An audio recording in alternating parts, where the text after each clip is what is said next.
Now, on 105.9 FM and streaming worldwide on the WMAL app, O'Connor and Company.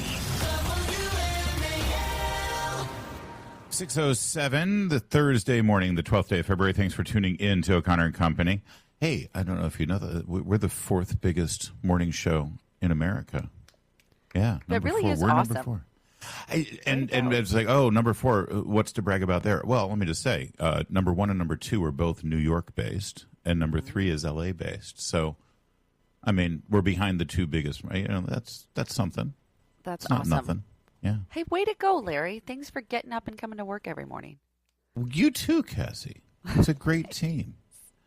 7:05, we'll talk to Maryland delegate Kathy Shalega. At 7:35, Chris Feraldi out of Lynchburg, Virginia, is a councilman who's fighting back against the Spamberger administration.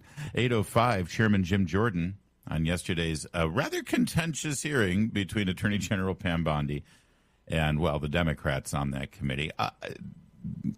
Cassie, Smedile, Larry. I don't know why. I just want to stop there and just say I thought it was great that Pam Bondi fought back, and she did a very effective job. It just ended up being so contentious, and so everyone's shouting over each other, and everyone's screaming, and false accusations of Trump being, wrapped up in the Epstein scandal. Oh, his name is mentioned thousands of times. Yeah, because people were saying, hey, did you read Trump's book? Or can you believe Trump's president? Or yes, there are some pretty bad things that Steve Bannon was saying about Trump, by the way. But what the heck is Steve Bannon doing all over the Epstein files? I mean, I asked that rhetorically because apparently now I know why he was all over that. Ooh. See, that there is some pretty bad stuff in there. Whether it's illegal or not, I don't know. And that certainly was the question posed to Attorney General Bondi at various times. Some of the Democrats' questions were completely outrageous and out of line and disgusting, and Pam Bondi responded appropriately. But there were a couple of times when the question was, well, can you explain why some of this stuff that's mentioned in these files hasn't been followed up with a criminal investigation? I want to know the answer to that, too. The fact that it was a Democrat asking the question doesn't mean that suddenly you need to shut it down. I mean, I'm sorry for being that guy. I know I'm supposed to be on one team or the other. But when it comes to this story, I would like to know why some of these names and some of the behavior described in these documents were not followed up with a criminal investigation. And after yesterday's hearing, I still don't have that answer. That's not good. Right. I agree with you. And I think that it would give Pam Bondi, frankly, a lot of people who have been warranted hard on her for how she's handled this. It would give her some grace with them if she had answered a couple of those questions more directly. But on the other hand, the Democrats their TDS has so sidetracked the actual point of this that some people's lives were upended, ruined. These victims that we know I can't imagine what they've been living through. Right. But because they made it TDS, Trump, Trump, Trump, and as you point out, it was, mentions that had nothing to do with any nefarious acts, have so tainted this that she can't afford to give an inch. I guess. But I don't know. I based on what I'm seeing in the commentariat about this and just from like regular people on social media who, want to get to the bottom of the Jeffrey Epstein thing, conservatives are not thrilled with how Pam Bondi has handled this too. She is right to respond and say, hey, Merrick Garland was Attorney General with all of this information at his fingertips for 4 years, and not one of you asked him one question about this. She is right to say that. After she makes that point, though, then it's time to say, but now that I'm Attorney General, here, I'll give you and that's what she didn't do. That Trump arrangement that you just described, though, that we saw from Democrats and Jamie Raskin and Jerry Nadler, who fell asleep during the hearing, by the way, which will never not be funny. It spilled over, of course, onto cable news in the same way that CNN never talked about the Epstein story. In fact, called people like me who actually thought maybe there was some problems with the Epstein situation, called people like me conspiracy theorists for even raising the question of Jeffrey Epstein. Suddenly, CNN is now, Alex Jones. Here's Casey Hunt yesterday. Listen to this segment. Thank God Scott Jennings was there. His name was redacted in these files. Yeah, I don't know why you're yelling at me, but I mean, because you defend the administration. I mean, it's obviously this story. I mean, this is something that was labeled as a conspiracy theory, by some people on the left during the campaigns, for sure. And you have rightly criticized the Biden administration and others for not doing more about it. But it turns out that the people that said that there was something really, really, really wrong here that was being covered up were correct. Well, I don't think Lutnick's and now the committed Trump administration has a chance to make it right. And I don't think Lutnick's committed any crimes. Now, this was a huge F-up of PR. No, of the PR. I mean, he lied. Yeah, but he didn't. Did he commit? He any said crime? he had never. Look, it was a podcast. I'm just saying. I am in agreement with you. I am in agreement with you that obviously this is a horrible public relations blunder.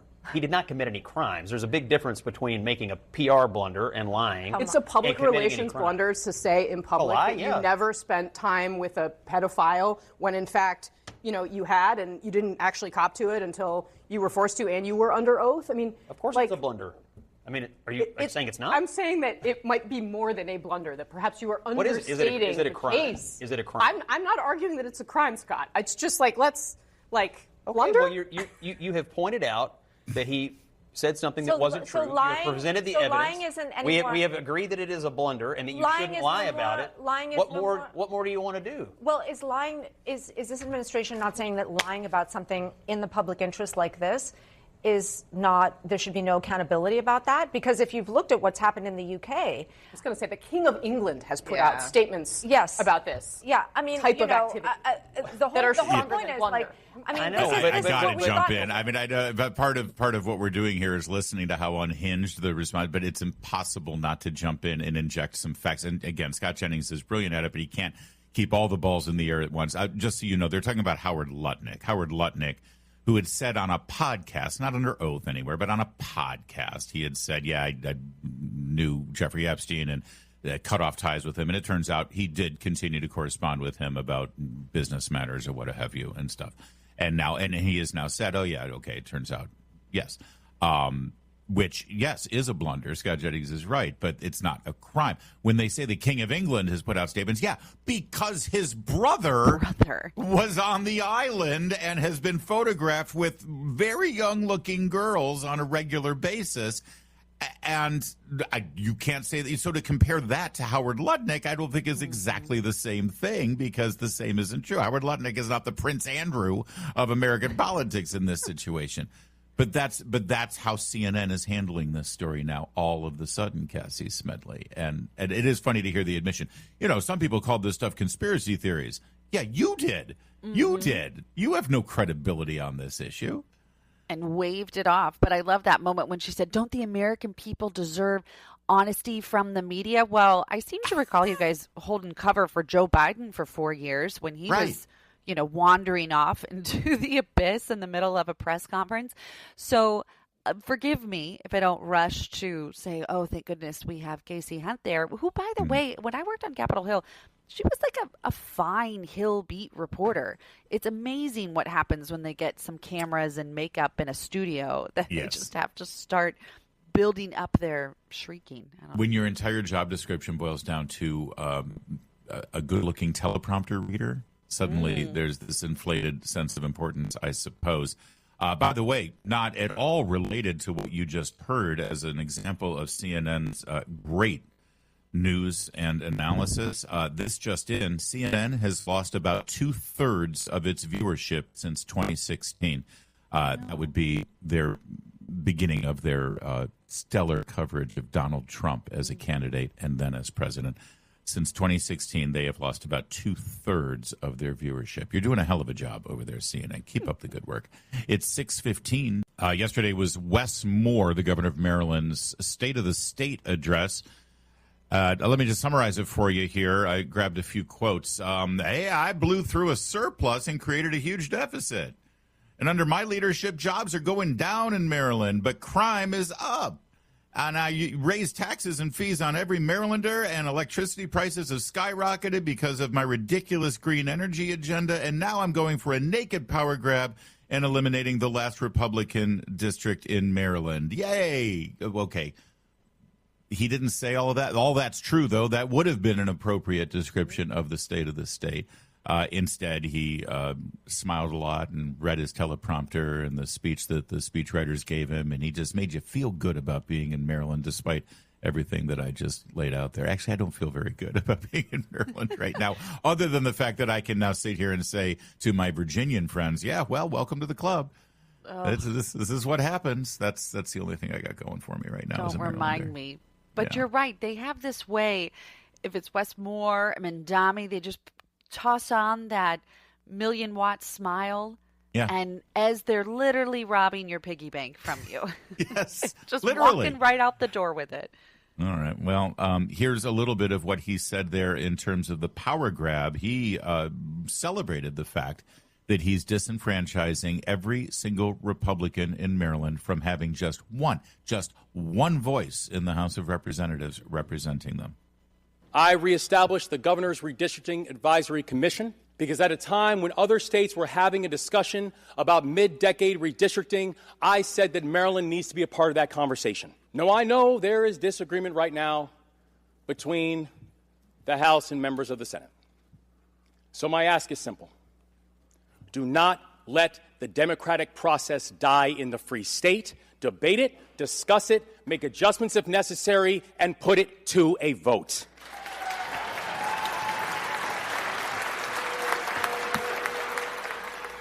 You heard some boos there. By the way, and again, overwhelming crowd of Democrat lawmakers. So the boos were actually coming from inside the House, or in this case, more specifically, inside the Senate, because when he said there's a disagreement between the House and the Senate, he makes it sound like, the Republicans in one chamber and Democrats in the other. No, it's all controlled by his party.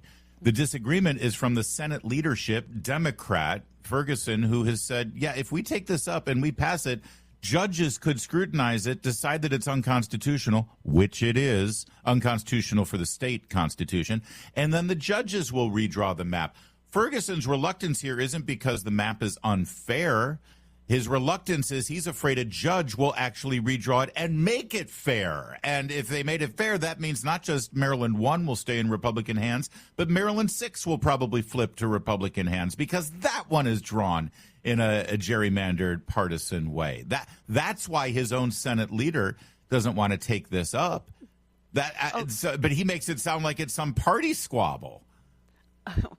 Oh, you mean it's not? Because he's like, I'm really standing up for democracy, and I don't think this is right, what you're doing. It's like, no, we could get caught, and this could really backfire. That's what it is. The cooler heads are prevailing here saying, no, Mr. Governor, we're not going to get away with this. Although Governor West more famously said in an interview on Ms. Now, is that what they're calling it now? Ms. Now? Oh. He said that he's been working with judges on the redistricting map. What does that mean, working with judges? That seems to be a breach of the separations of power here. So is he already, sort of stacking the deck and making sure that the right judges take a look at this and let him get away with this power grab with the redistricting? He claims that it's, it's more contiguous now. It's actually less gerrymandered than before. If you look at the new district for Maryland 1, Andy Harris's district, right now it starts at the southern eastern part of Maryland at the border and goes all the way up to the northern eastern part of Maryland, right at the Pennsylvania-Delaware border. Now it stops 3/4 of the way up and hops across the Chesapeake Bay to grab some of Prince George's County to make sure that it's a Democrat district. So how is that more contiguous to actually have to cross a body of water as if the people on that side in Prince George's County has anything to do with the people who live on the eastern side of the Chesapeake Bay? It's outrageous, but he lies and he gets away with it. Right. No, and he's the future of the Democrat Party. He's the one they are so excited about. So, again, it's about the smile. He's got a really good smile. He's got a great smile. That's all that counts. Kathy Shalega is a delegate for the state of Maryland in Baltimore County. She can see through that smile. She'll be joining us at 7:05. Right now, it's 6:23. Now on 105.9 FM and streaming worldwide on the WMAL app. O'Connor and Company. It's 6:37. Good morning. Thanks for tuning into O'Connor and Company. Coming up at 7:05, Maryland Delegate Kathy Shalega. Get her reaction to yesterday's State of the State from Governor Wes Moore. 7:35. Brings us Chris Feraldi. He's a councilman down in Lynchburg, Virginia, and he's, trying to rally the troops there against those rich men north of Richmond. I guess they're just in Richmond, but, they're getting it done. 8:05, Chairman Jim Jordan of the Judiciary Committee about yesterday's hearing with Pam Bondi, which we're about to get into now. Cassie Smedile is with us all morning long. And good morning, Cassie. Good morning, Larry. Good to be here. Were you glued to the screen during the testimony yesterday of Pam Bondi? Did you catch it afterwards? Have you seen the highlights and lowlights? It was something else. I'm more of a highlights clip gal, some of the ones that we're about to talk about. Yeah. It was something to watch, though. It was must see. Let's start with Brandon Gill, a freshman at Texas, who usually has a pretty sharp and laser focus on these hearings. He sort of lays out exactly how he's going to execute his plan to get some information out. And before we get into some of the things that, were hard to watch, ugly to watch, and frankly, at certain times, I thought a little clumsy on the part of the Attorney General, I think Brandon Gill actually set up the entire context that is needed for this entire hearing. Here is Brandon Gill with Attorney General Pam Bondi, Cut 13. I've got a series of questions for you that we can get through pretty quickly, I think. Can you tell me, is it true that the Biden-Harris DOJ raided President Trump's home? They did. Did the Biden-Harris DOJ allow Jack Smith to spy on over a dozen Republican members of Congress? Absolutely. Did the Biden-Harris DOJ seize the phone of a sitting Republican congressman? Yes. Did the Biden-Harris DOJ and Jack Smith pay at least $20,000 to confidential human sources to provide information on President Trump? At least. At least. Did the Biden-Harris DOJ and FBI fail to apprehend the suspect who placed pipe bombs near the Capitol ahead of January 6th? Yes. Did the Biden-Harris DOJ target parents as domestic terrorists? Absolutely. Did the Biden-Harris DOJ target pro-life Catholics, going so far as to interview a priest and a choir director? Yes. Did the Biden-Harris DOJ send FBI SWAT teams to arrest pro-life advocates with no criminal histories? Yes.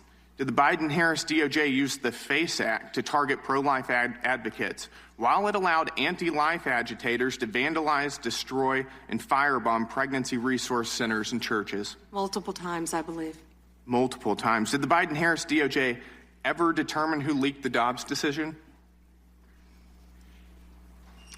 I can't discuss that. No, under Biden-Harris. Got it. No. Did the Biden-Harris DOJ and FBI target whistleblowers for revealing waste, fraud, and abuse within the department to Congress? Not to my knowledge. Did the Biden-Harris DOJ refuse to say whether it coordinated with Alvin Bragg, Fani Willis, and Letitia James in their lawfare against President Trump? They refused. Did the Biden-Harris DOJ slow-walk the criminal investigation and prosecution of Hunter Biden? That's an understatement, in my opinion. Yep.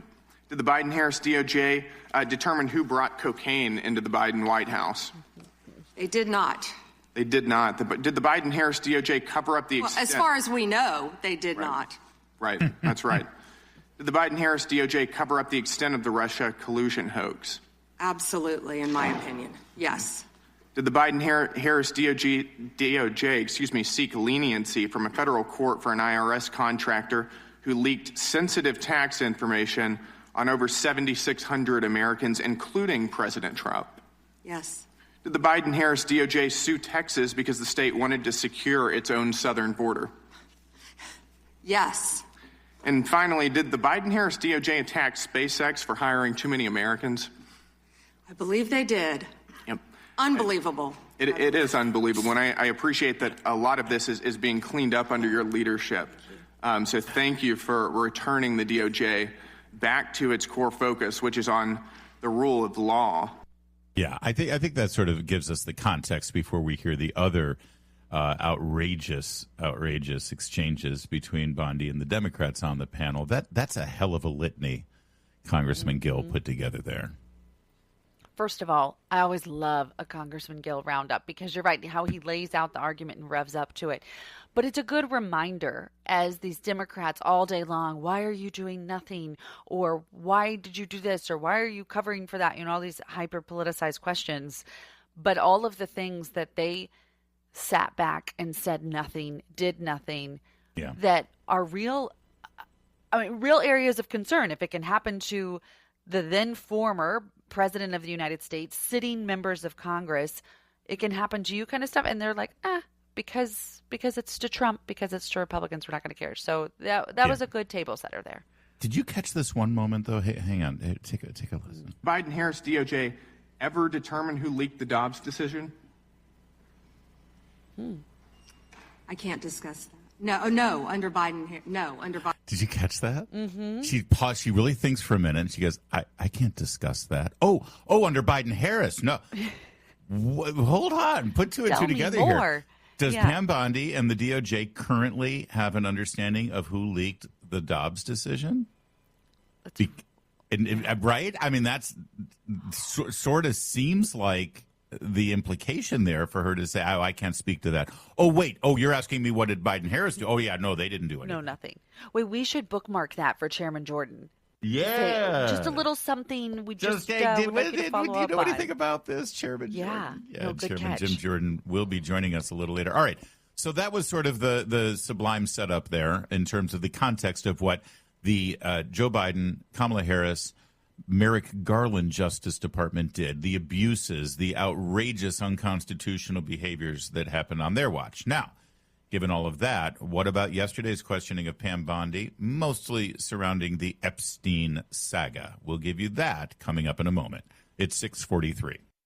All right, so here's a good example of how ridiculous and despicable things got. Here's cut 16, Congressman Ted Lieu of California. And remember, these members of Congress can say whatever the heck they want, and they're protected by the speech and debate clause. They can't be sued for defamation. And so therefore, and then this is one of the reasons why I was reluctant about just release everything, unredact everything, because whatever is in those documents, people will immediately say, oh, well, here you go, this person's guilty. But if there's an allegation in those documents that didn't rise to the level of criminal charges, oftentimes there's a reason for that. Because the allegations in these Epstein documents, many of them are complete Looney Tune allegations, like this one that Ted Lieu is about to put on the record, cut 16. Former Prince Andrew, Donald Trump attended various parties with Jeffrey Epstein. I want to know, were there any underage girls at that party or at any party that Trump attended with Jeffrey Epstein?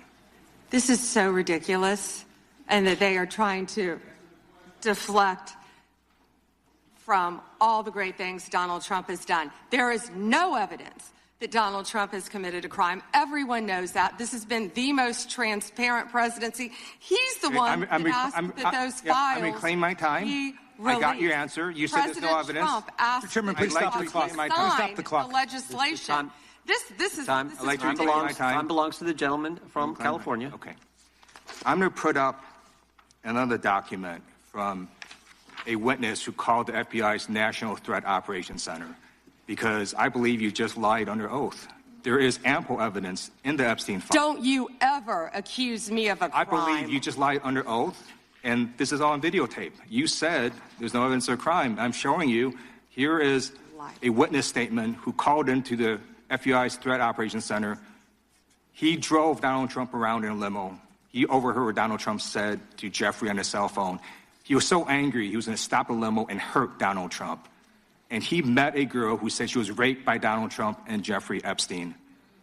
She later had her head blown off, and officers at the scene said that could not have been suicide. All right, so there you go. There's Ted Lieu putting that out there. Now, that, by the way, what he didn't reveal is that same person who turned that information over to the FBI also claimed that Hillary Clinton had set up the Oklahoma City bombing.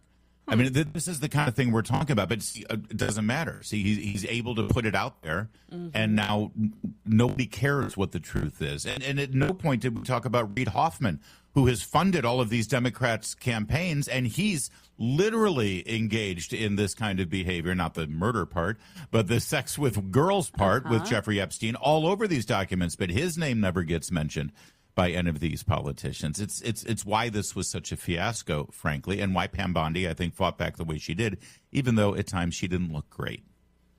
But you're right, because Democrats, I mean, they know that. All they're trying to do, they know what will be cut as a soundbite, and they're just pursuing their preferred narrative. And as we were talking about earlier, that there were some questions that you thought, Pam Bondi, that would have been good to get an answer from you on. Right. That Ted Lieu exchange, that underscored why she could not give an inch, because then that would give credence to their political sham that they're putting out there.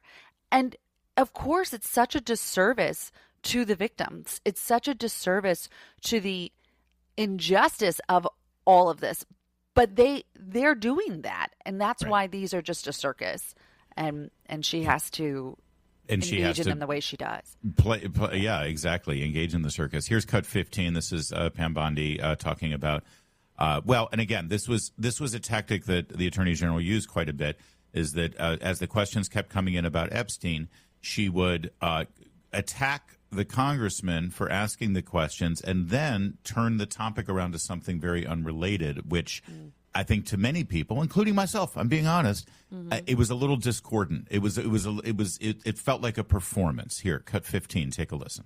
He is the most transparent president in the nation's history.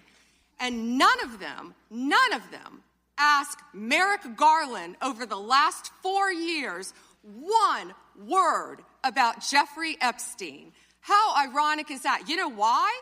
Because Donald Trump, the Dow right now is over $50,000. I don't know why you're laughing. You're a great stock trader, as I hear, Raskin.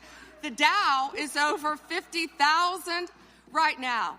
The S&P at almost 7,000. And the NASDAQ smashing records. Americans' 401ks and retirement savings. You see what I'm saying? I mean, again, and I'm trying to be an honest broker here, but when you're in the middle of the data, and she's right, they didn't ask Merrick Garland one thing about this, and suddenly they've got this newfound religion about Epstein and the documents and all that stuff, and then you suddenly say, and the Dow's over 50,000, and we've got great unemployment. It's like, you're the Attorney General. Why are you talking about the Dow right now? And so that it felt forced, is what I'm saying. Well, and I think that's where the issue is. And again, she was hired to be the Attorney General, not to be the best supporting actress of the administration. I mean, she's not from Hollywood. But that to me is that I feel like if that was Secretary Rubio, it would just be this like very fluent twist weave segue, bringing it all around. But it's just not her forte. And so it just felt uncomfortable and forced and performative. And unnecessary because it's like, I'm sorry, we just talked about this the other day. There's an FBI report from the Palm Beach police chief that said Donald Trump was the first person to call him when he found out Jeffrey Epstein was under investigation. Donald Trump, based on the Epstein files, looks like the hero of this whole thing. Donald Trump is one of the few people in Epstein's world back then and Ghislaine Maxwell, who actually cut off ties with him before any charges were brought and actually went to the police and said, this guy's a creep. Let me know if I can help. Unlike Bill Clinton, who invited Ghislaine Maxwell to his daughter's wedding after Epstein had been arrested and charged the first time. So when you've got facts like that at your disposal, why are you suddenly saying, and the Dow's over 50,000? It feels weird, and this whole story is just... Well, okay, so maybe they should bring you in for the media training next time or the hearing prep, but because those are all really good points. But I do think that because you understand, of course, that the whole goal is the admin is saying we want to be on the side of the economy and all we're doing to help the economy. That is the message of the midterm. And this is a really annoying distraction from that. Right. So I get the point. She wasn't very fluent in how she got there. Yeah. Yep. I agree. And again, undergirding all of this, I hate that this has been politicized, but I get it. That's the world we live in. Undergirding all of this, there are girls who got their lives were ruined by Jeffrey Epstein and Ghislaine Maxwell, and I feel like that gets lost in the mix here. And whoever ends up being on the side of showing the most sympathy and compassion to the people whose lives were ruined by this monster, I think you end up winning the day. And they should just keep that in mind every day, every time they're engaged in this, to keep that in mind and be the one who shows the most compassion and empathy for the people who got victimized. And I think you're going to show up on top. It's 6:54.